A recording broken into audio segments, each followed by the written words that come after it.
Hi, this is your host, Greg Payne, and I'm excited to introduce this week's guest, Jeanne Willis.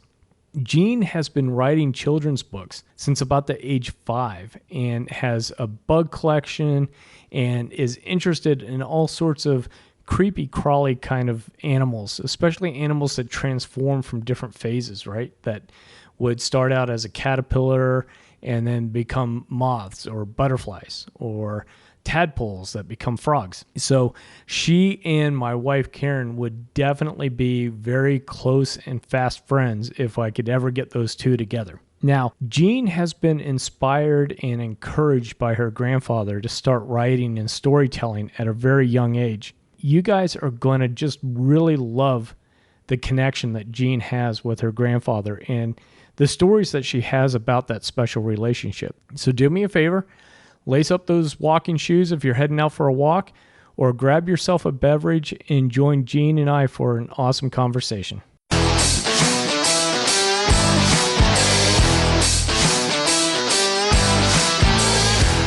Hello, and welcome to the Cool Grandpa Podcast. This is your host, Greg Payne, coming at you from Studio 12. This podcast is about being the best possible grandpa you can be, focusing on what it is to be a grandpa and how we can all share that experience together for our grandchildren. Hi, Jeanne. Welcome so much to the Cool Grandpa Podcast. I really do appreciate you taking time out of your day to sit down and have a conversation with us about your grandfather. Well, it's lovely to be here. I could talk about my grandfather all day. As we get started, can you introduce your grandfather to us? Let us know his name, occupation, whatever details you have so that we can get to know him a little bit more. Okay. Right. His name was Fredrick Willis, and he was born in 1895. So that makes him a Victorian. He was my paternal grandfather, and he lived in London. He was born in London. And when he was older, he went out to Africa in the First World War as a sapper. He didn't hit anything. He said he hit a tree once. That was about it. But he was in the field of communication. Okay. And I remember one story he told me was that when he was going across the desert, I'm not sure which part of Africa it was, he was in an army jeep and his helmet fell off and he got sunburn on his head. And he said that was why he lost his hair. And when I was a little girl, I used to spend lots of time sort of making potions to try and make his hair grow back out of rose petals and earwigs and rainwater.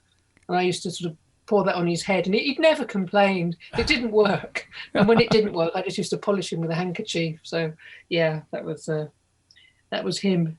Oh, very fun. What else could I tell you about him? He got run over by a horse and cart when he was a little boy, because obviously there were lots of horse and carts in London at the time.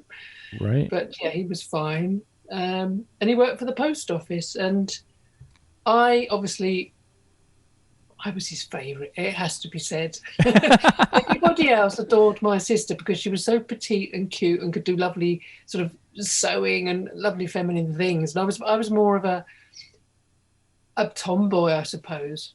And all the female relatives seemed to adore my very feminine sister. But my granddad he became my absolute soulmate because he was just like a big kid. And I think he couldn't wait for me to come along because we could both sort of get up to mischief together. And I was with him a lot because my parents were both teachers and obviously they were working. So he used to come and pick me up from school. So I saw him every day. And they actually moved from London to come and live in St Albans where I was born so that they could sort of enjoy being grandparents, I suppose. So we were with them more than we were with our parents. And that's how we preferred it. Okay. Yeah. That's interesting because I was also going to ask you too, what was your early relationship? Let's say and I think the schooling ages are comparable, but your primary school age relationship with your grandfather. Oh, that was our heyday. That was the absolute peak of the relationship, because I mean, in those days they don't do it now, but when I was 5, I used to walk to school with my sister, which was quite a long way, but sort of in the afternoon, Mum preferred that someone came and picked us up because we got a lot of stuff to carry apart from anything. And obviously in the winter nights, it wasn't quite so safe, I suppose.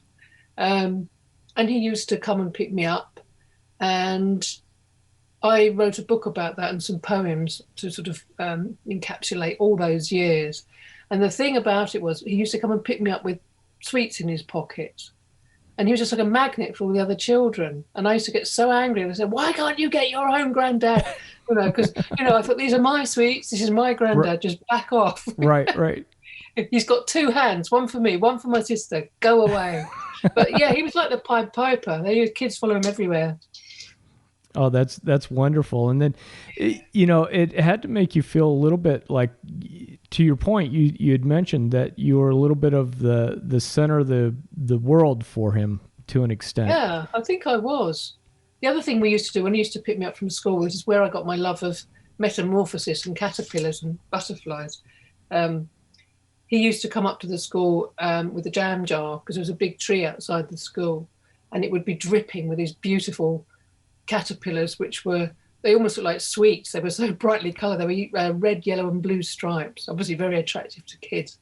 And I used to collect these and take them home in the jar with Grandad and watch them develop, you know, feed them and watch the cocoons, and then watch them all turn into butterflies or moths or whatever they were, and let them go. Sure. So yeah, we shared that. And also when I was ill, you know, everyone has childhood diseases, don't they? We had measles and chicken pox and God knows what. And again, because my parents were working, he would be the one to come and sit with me. I'd be in bed, you know, covered in spots or whatever. And he would either read Rupert the Bear to me and would make one of the, you know, the makes in there. Like I remember we made a jumping frog once out of origami paper. We did that and set that off across my bed. And what else did we do? Oh, he used to tell me stories about when he was out in Africa during the war. And I think that's why I started writing my own books, because they were just such fascinating stories. I was obsessed with Africa. He taught me Swahili because he'd picked up a bit of that. And I remember making a little book. He'd read out tell me all the words, and I'd write it all down, and then we'd practice. So go Jambo and things like that in Swahili. My dad used to hate it though. He said, if that man says Jambo to me once more time, I shall punch him. He said, yeah, he'd always welcome you with Jambo, like that. Oh wow. Yeah. And now, did that become a little bit of your secret language and code with your grandfather? Yes, absolutely. Yeah. Oh, we just got up to mischief all the time. And the other thing he used to do, I used to love walking on my stilts. Okay. And he was so playful. He used to, when we got back from school, I'd get my stilts out and I'd walk around the patio on my stilts, and he would sing me army songs to dance to on my stilts. I still remember them all, the chance singer. But yeah, that was another thing we did. And he'd, you know, quite happily, we'd play French skipping as well. And he'd quite happily sort of scissor jump over the elastics and just join in generally.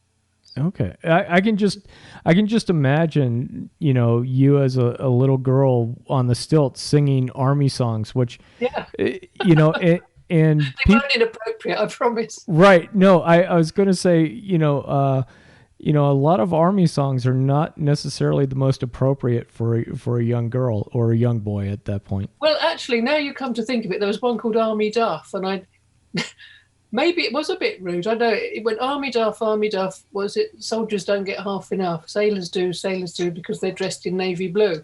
And when I asked him what that was all about, he said, oh, well, you know, the army didn't get as much food. On hindsight, perhaps you're right. Perhaps it was a bit, yeah. Right. Anyway. Yeah, I can just imagine some of the neighbors or people walking by while you're singing this song. I know. Yeah. No, but that is classic grandfather mischief, right? Is introducing something that may not be entirely appropriate to their grandchild. Well, my grandparents were so much more fun than my parents. I think parents are under a lot of pressure, aren't they, to do the right thing and to be because my parents were teachers, they were quite sort of strict. They weren't much fun actually, but me and my sister would go around to my grandparents who lived 5 minutes up the road. And we would have such a laugh because they had nice things to play with. They had sort of bagatelle, and they had a gramophone, which we didn't have any music in the house. They had this, you know, obviously what would now be called a record player, I suppose, if records were still used. But yeah, that was my first taste of music. And they had my granddad was a pianist. He used to play the organ as well. And they had a piano in the house. And again, we just used to crash away. I used to crash away on that piano to the point where I actually sort of learned to play just by feeling it and listening to the music. I'd make up my own songs and he'd join in, you know. Wow. Lots of entertainment he had, yeah. That has to be a lot, a lot of patience and a lot of encouragement, because I can just imagine, even as much as I'd love to say I'd be very patient with a grandchild, I'm not sure if I would put up with a lot of crashing about on the piano. Well, I think he was as bad. That was the thing. And he used to do things. He had a plastic plate, and I'd be playing the piano, and then he'd suddenly come in with this plate whirling. He'd be whirling it on a stick for no reason, just to entertain, you know. And he was no good at it, but it was just so funny. Yeah, hours of entertainment from Granddad. Well, it sounded like he has a little bit of a vaudevillian streak in him as well. Yeah. Well, he got this magic box as well. He got a little wooden box. And obviously at the time, they were the old-fashioned pennies we used to use, pennies and six. It wasn't decimal then. It was original, imperial money. Sure. And he used to get a penny and put it in his box, and somehow it would disappear. I don't know. And then, he'd bring it out from behind his ear, do all that stuff, typical Granddad stuff. And I just thought, it's amazing. And he'd hide his tie pin. That was the other thing. Yeah, that's the one thing I've got. I haven't got many things of him after he's died, but I've got his box of tie pins, which is really nice to have. I didn't inherit the magic box for some reason. Don't know what happened to that. Oh, boy. Probably made it disappear. Took it with him. Yeah. No, that's fascinating. And, you had talked about that was where you think you got your love for storytelling was with your grandfather. And, yeah. Were you writing early stories or creating your own stories with him as your audience early on? Absolutely, yeah. And my grandmother supplied the typewriter, because I used to do it all by hand first. And I wanted it to look professional. So I'd sew it I'd use cotton to sew through the middle of the paper, and, I could only write in pencil at the time because I was so little. I must have been 5 when I wrote my first book. But Nana had a typewriter because she'd been a secretary years ago. And I'd type it all out neatly. And, that'd be the second edition of the book, if you like. Right. And, yeah, they'd be watching over me. I'd be doing it around there mostly. So he started me on that. And then encouraging you to do it, right? There was... Yeah. It sounds like there's probably... You get done with one story and they were probably, okay, when's the next story? No, I don't think they did. They just sort of, there was no pushing. Okay. I know that. It was just, they never discouraged, for sure, and always were delighted to see something if it appeared, put it that way. And my sister and I used to do, we used to write a comic for all the kids in the neighbourhood as well. I'd do the words, and again, it was based on Africa. Okay. All the things it told me, and there was a little African character in it, a little girl, princess, who had a crocodile, and don't ask me why, but she did. And so there'd be stories about her and competitions. We'd make a doll of her that you could win, and then we'd go around to the neighbourhood. Sometimes Grandad would come with us, and we'd give them out to all the kids. I mean, we copied these things out like 6 times. My sister would illustrate them. So it was really hard work, but we'd got a little production line going there. Wow. Now, how did the relationship evolve as you were getting older? Do you remember? Oh, it all got a bit sad. It broke his heart that we grew up. Absolutely broke his heart. I remember I even wrote him a letter once apologising when I was about 12. Because obviously you get older, you go to secondary school, you get interested in other things. We didn't go around quite so often. And I think he was actually pretty devastated. We never ignored him. We still kept going round, but it just wasn't the same, We used to go for long walks in the Bluebell Woods when we were little, and he'd push my doll's pram when I got tired. I don't know how he even could reach down that low, but he did. Never complained. He was like a pack horse, Grandad was. But yeah, I think he did miss us terribly. not our presence because we were still there, but missed the childhood bits. Right. Because that, well, and that's one of the things too that talking with people is that evolution of those relationships. Because sometimes you go from, grandchildren can go from being their grandfather or grandmother's little buddy, little pal to go get into mischief. And then, like you just naturally start growing up. There's other activities that you start getting pulled into. There's other things that start coming along. And that relationship does end up changing and evolving over time. Well, my sister broke my heart the other day because I haven't got any grandchildren yet, but she's got 6. Oh. And obviously the first 2 are older than the others. I think they're about 7 now. And she had a very close relationship, which was obviously blighted a bit by COVID. But now they're back with her. She said, you know what? I don't know how to relate to them anymore because all they want to do, they want to play Minecraft. Oh. She said, I don't know what Minecraft is. She said, before, they'd be perfectly happy. We'd watch a film together, we'd make something, and now they just want Minecraft. And suddenly Nana's out the picture a bit. You know, it's sad.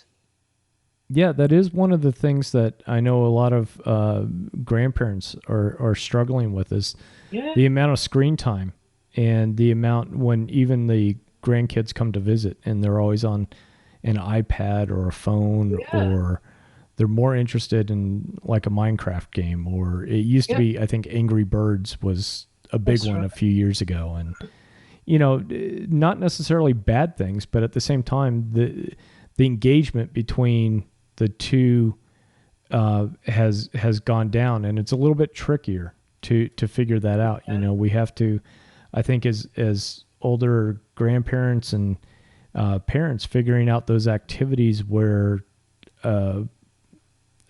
electronics wouldn't factor in as much, a nature walk. And I think if we take them out and get them out into the woods or something like that, then they're fine. It's back to how they used to be. The relationship's the same. It's just when they're indoors and they have their gadgets, it kills everything.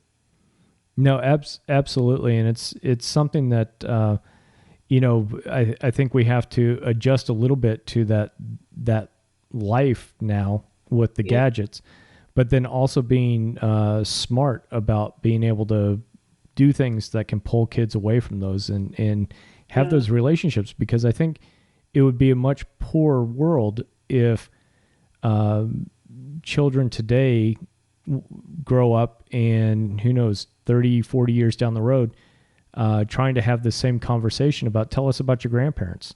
And they said, well, I don't really remember much. We were always just doing different things. That would be so sad if you just became in the background, wouldn't it? Yes. And the grandparents would lose out and the grandchildren would lose out for sure. Now, let's talk a little bit more, or anything else that you'd want to bring up about your grandfather while we're still talking about him, because I want to pivot a little bit more towards the writing in the children's books and how that evolved even more out of that grandfather's influence. Well, yeah, we can do that. I suppose the quite strange thing about my grandfather, but it wasn't strange at the time, is that he was 20 when he fell in love with my grandma, and she was 10 at the time. Now, nowadays, people would raise an eyebrow about that. Right. But he looked upon her as a little sister, and he waited until she was 20, and then he asked her to marry him. And they had a very, very long and rather good marriage. Well, and along those lines too, it sounds like you were exposed to how he was treating her through that. And one of the items too that comes up from time to time is probably more with the granddaughters than grandsons, but the granddaughters paying attention and seeing how grandpa treated grandma. Yeah. Oh, they were really good friends, whereas there was always tension between my parents were good, but that it wasn't, the atmosphere was never sociable or jolly. It was sort of a sensible, practical house, and not a great deal of fun. We were just thrown out in the morning and we just got on with our lives, as most kids did then. we just went off, and then we came back for dinner. But we physically absolutely loved going round to play with our grandparents. That's what we did. We played. You know, they played with us, and you could just see the enthusiasm. And there was no, we were overprotected. I mean, for example, if my mum and dad took me to go for a walk by the lake, there would be half an hour of setting up, of getting the first aid kit ready in case we fell in, taking the extra clothes. I usually did fall in, but, you know, right. They were really overprotective. We went out with our grandparents. They just did what we liked, you know. If we fell over, they picked us up. We fell in the river, they fished us out. Sure. You know, yeah. And we just survived on my grandmother's very rubbery sort of ginger buns and as much sugar as we could swallow. Oh, that's funny. And, you know, that's also an interesting comparison between the grandparents and parents. And talking with other grandfathers, it's a little bit the same way, where some of these other grandfathers go, you know, my only job is to pay attention to the grandchildren and just love them and be there with them. And I know as a father that has come up through, you know, a lot of times I would be distracted at times where, you know, I wasn't fully invested in the athletic games that the sons were playing in, or because I was thinking about the meeting coming up tomorrow, or I was thinking about these different things. And to your point, thinking about the safety of the kids sometimes, and overpacking, overdoing things. And then the grandparents and the grandfathers that I've talked to are like, I'm just focused in on what's going on with the kids. And they've already gone through this. So they know that children bounce, you know, somewhat. And, you know, a wet pair of clothes is not the end of the world, and they'll dry. And you know what? If they're uncomfortable for a little bit, then the grandchildren. I wish we'd known that first time round, though, don't you? Yeah, I do. Yeah, I do, because then it would have taken a lot of pressure off. And I think too, it would have been a little bit more of the be mindful and be in the moment with the children. Yeah. I know. I went back to work far too soon. I was in advertising, and I went back when my son was 3 months old, and it ended up making me quite ill because I wanted to be with him, you know, but I don't know. It just, circumstances turned out that I needed to carry on working, and it was so intense, and all I wanted to do was just be with him. So I missed, you know, I sort of overcompensated when I got in. Poor little chap was completely overstimulated because I go, right, mummy's home, let's do the mummy thing. And he's going, but I want to go to sleep. So I wake him up, we'd go and do some stuff. And of course it would make him rotten. So that was terrible. But when I had my daughter, I'd quit advertising and I could be with her all the time. Funnily enough, it doesn't seem to have made any difference to either of them. My boy was sort of brought up by my husband when I was at work. He did all the daddy stuff, which was really unheard of in those days. He was the only man waiting at the school gates, you know. Right. Things have changed radically now. But yeah, he was, even when it was quite sad because he'd go up, take my son to nursery, and all the women would be sort of talking together and bonding, and there he was standing there, the lone ranger with his small child, you know. He wasn't really welcomed in. But yeah, it changed over the course of my children's time at school. So by the time they were like top infants, there were more dads there than mums, I think. Oh, yeah, it definitely has changed. And I had the experience where, so I met my wife had already had the two boys from a previous marriage. And I came into the picture when they were 5 and 2. Right. I was going through graduate school and was doing more night classes and taking care of the boys during the day. So very similar situation in terms of I would be the only dad that would be on a class field trip to the petting zoo or the farm, or, the only dad that was dropping off and picking up the kids when they were sick, or doing some of those things. And so it was definitely an interesting experience, but I absolutely loved it because he did too. Because it was different like that. Yeah. So I can definitely relate. And I know, to your point, it is a changing environment where, you do see more dads involved in those day-to-day kind of activities and those parent-teacher conferences and some of those Yeah, things. and Which the granddads and the grandparents a lot of the time. no, I think now. absolutely, because I think too is the way the world has gotten. Every generation they kept telling us, "Oh, here's the new appliance that's going to make your life easier and going to give you so much time back in your day and do these things." And it just seems that we get busier and busier, and it takes parents and grandparents and aunts and uncles and everybody to keep track of the little ones. Yeah.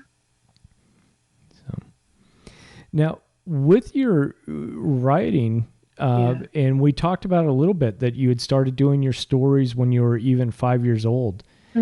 And I know that you went through college and had gone through to become a copywriter and advertising, but then you pivoted over to continuing on with those stories. You had different opportunities that came up, and I absolutely loved the one that was Stardust.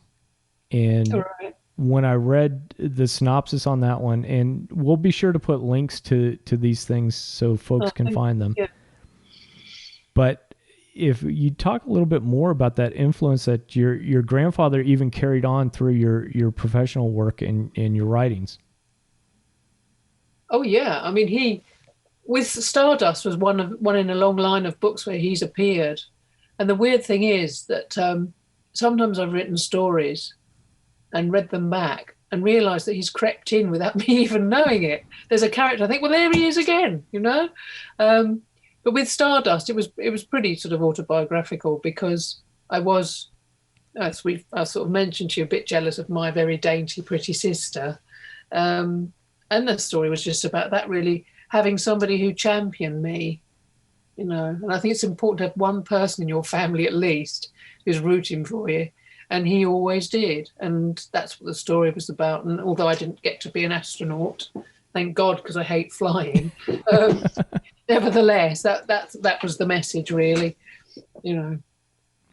Positive vibes from Granddad always. Yeah, and one of the things too that was interesting is looking around with some of the different children's books is that there's not necessarily a lot of grandfather interaction. Now, all the children books are all different because children are facing different things.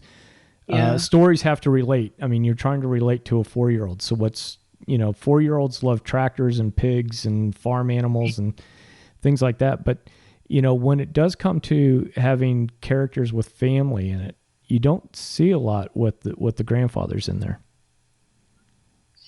And, very often it's very often sort of end of life stories where, you're relating to all the things Granddad left behind and, his legacy.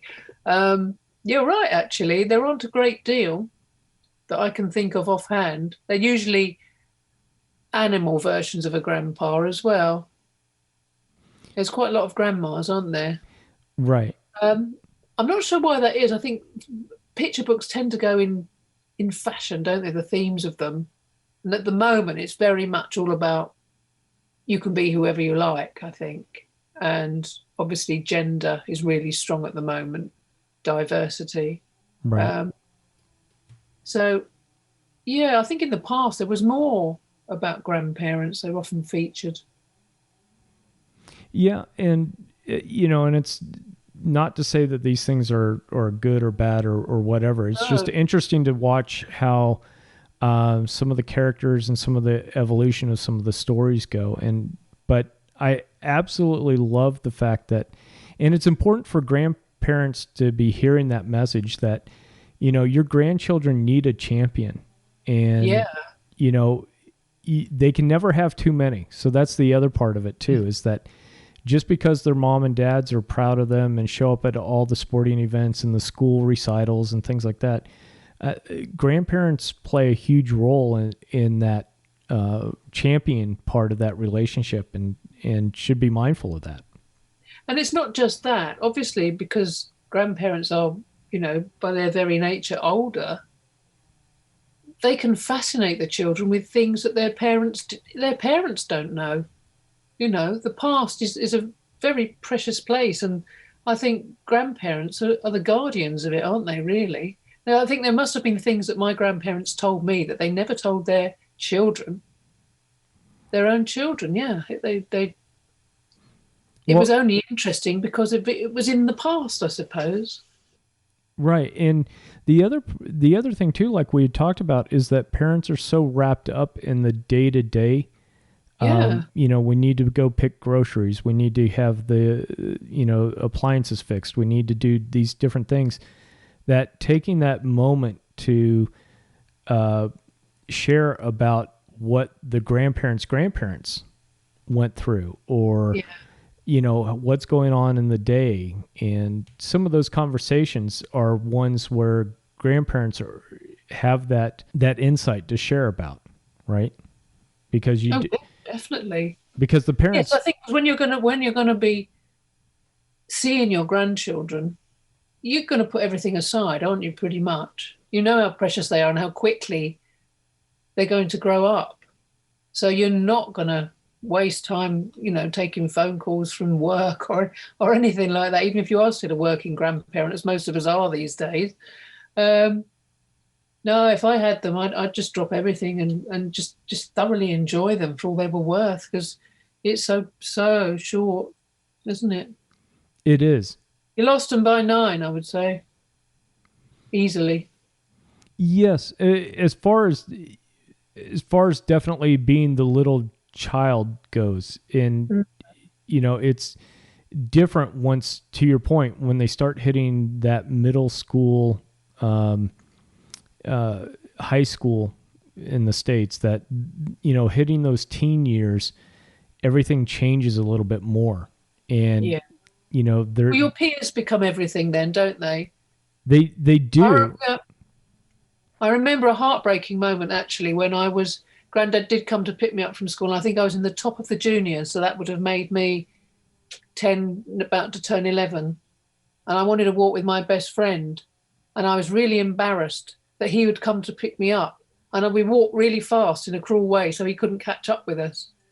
And I know I broke his heart. And it was a horrible thing to do. But at the time, I was so sort of obsessed with being with my best friend and talking about best friends' things. I didn't want some old man tagging along in the background, with his pocket full of toffees. It was no longer relevant. But isn't that sad? It is. But it's also one of those things that's also, I don't know. It's part of that growing process, and Yeah. that 10-year-old you would never have thought of it as anything other than trying to avoid being embarrassed by your grandfather, Yeah. and him Oh, trying it to. wasn't malicious. It was, Right. It's just that's the way we are, unfortunately, when we're growing up. Is we're very self-centered and yeah. very much focused on our friends mean more to us than our grandparents at times, and even our parents. Oh, yeah.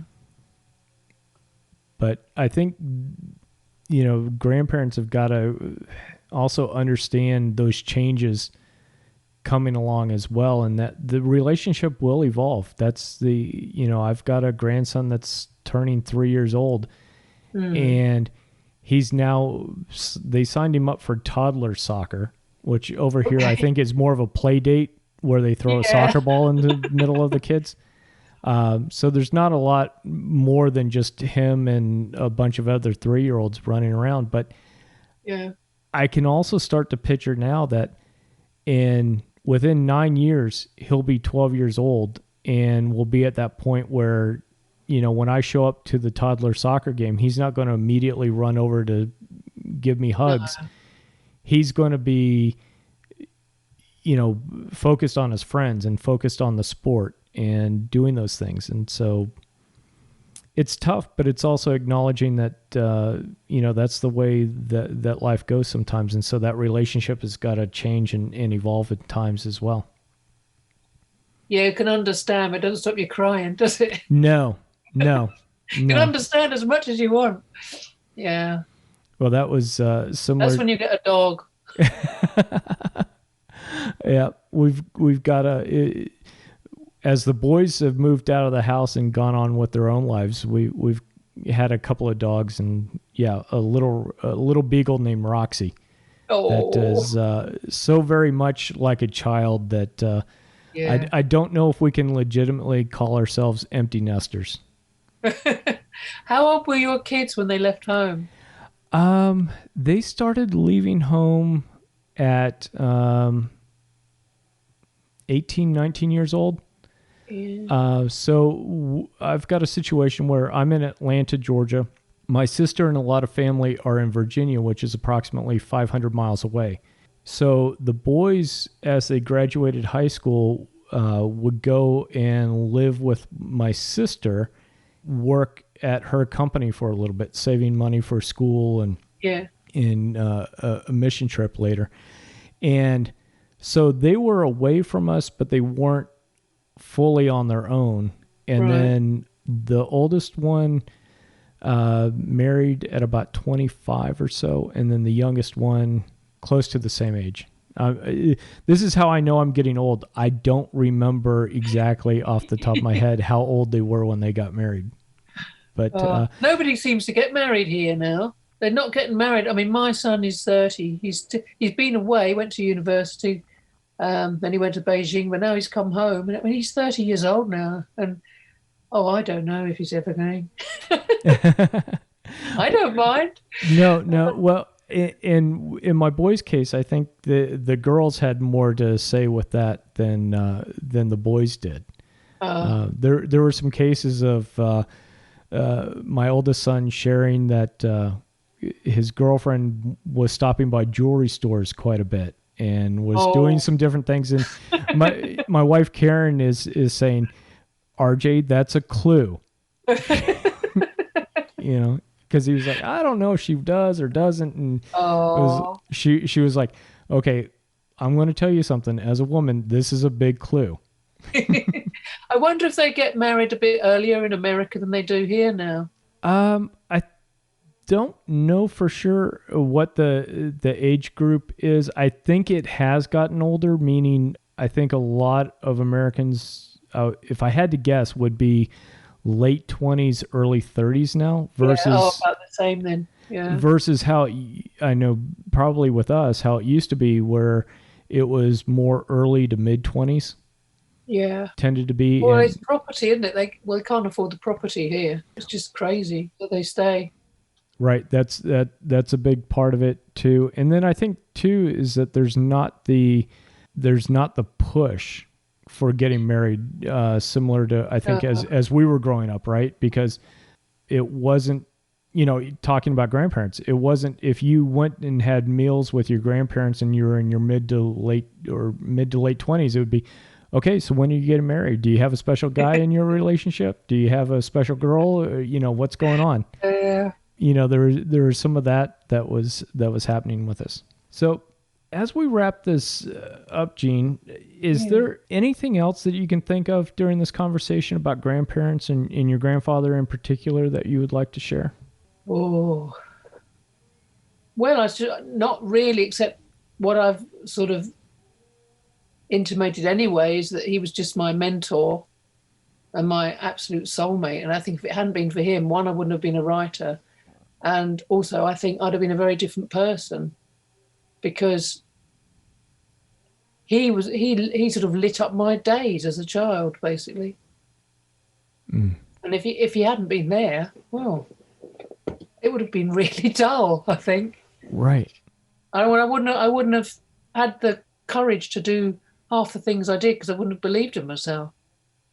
So it was huge. He was huge part of my life. Still is. Even though he's not here, he'll always, be in the back of my mind. Well, and I love the way that you talked about he shows up in your writings even when you don't intentionally. Oh, he barges straight in, yeah. He's just there. Yeah. And it's so weird not to realise that you've done it. It's subconscious sometimes. It's rather lovely, really. It makes him immortal, doesn't it? It does.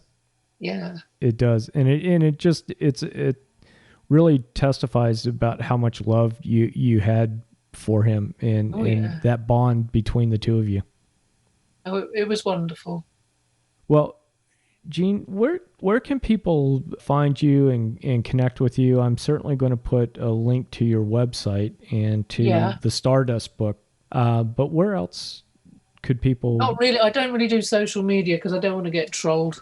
You know. No, I don't. I'm having a lot of trouble with it, and I cannot be doing with it. And also, I haven't got time to do Facebook and all that kind of thing, or Twitter. So, just really through my website would be the best place. Yeah. Well, Jeanne, we'll go ahead and wrap this up. Stay on for me, but I really appreciate you taking time out of your day to sit down and talk with me and let me know and learn about Fredrick and what a special man he was.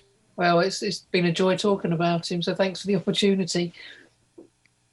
Wow, what a great conversation with Jeanne. I absolutely loved how she talked about her grandfather showing up in her different books, often uninvited, but just showing up. I think that's absolutely fantastic and an awesome way to keep his memory and his spirit alive and close. Now, one of the things that I absolutely loved was how she talked about that her grandfather was her soulmate, that they were, I don't know, lack of a better word, peas in a pod.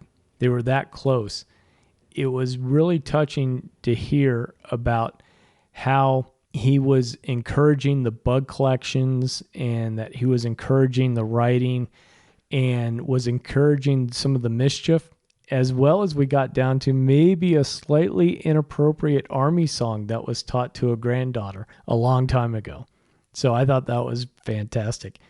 What was your big takeaway from this conversation? What inspired you to do something a little bit different with your interactions, whether it's with a grandchild or with a family member or a close friend? Because there was tons of information in here about just nurturing a great relationship. What I want you guys to do, again, check the show notes. There's a couple of links there that I want you to check out. And then if you haven't done so already, please subscribe to the Cool Grandpa podcast and then share it with a friend. That's how we grow this community. And that's how we grow and learn more about this important relationship about grandfathers and grandchildren. Until next time, remember to stay cool. Thank you for listening to the Cool Grandpa podcast. If you've enjoyed this episode, please do me a favor and share it with a friend. That's the best way you can help us to expand our community, as well as get the news out about how valuable grandpas are in the lives of those kids. If you'd like to leave me a comment or shoot me a potential topic for this podcast, please go to www.cool-grandpa.us. Look for the comments tab, fill it out, hit submit. It's as easy as that. Until next time, remember to stay cool.